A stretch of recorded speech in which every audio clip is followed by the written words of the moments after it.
দিদির ছিল বিয়ে, তো দিদির বিয়ে কমপ্লিট হয়ে যাওয়ার পর দিদির শ্বশুরবাড়ি গেছিলাম দিদির সাথে আমি।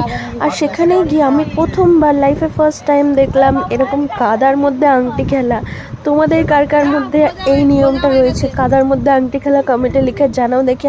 আমি এটা ফার্স্ট টাইম দেখছিলাম, খুবই মজার লাগছিল। কিন্তু যারা এখানে রয়েছে মানে দিদি আর দাদার যে কতটা হচ্ছিলো সেটা আমি জানি।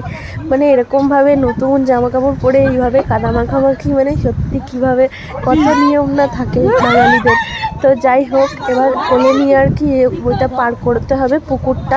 আর ওটা নাকি ছোট্ট একটা, ওটাকে পুকুর বলে। তো আমি তো এগুলো কিছুই জানতাম না। তো এখানে দিদির বিয়েতে এসে এগুলো সব কিছু আইডিয়া হলো আর কি। তোমাদের কার কার মধ্যে এই নিয়মটা আছে জানিও। আর এই যে দিদির মুখটা দেখো, দিদির তো খুব মানে হচ্ছিলোই। আর আংটি আর খুঁজে পায় না, এত কাদা এত কাদা, আংটি আর কোথাও খুঁজে পায় না। ফাইনালি দিদি আংটি খুঁজে পেয়েছে, দিদি জিতে গেছে।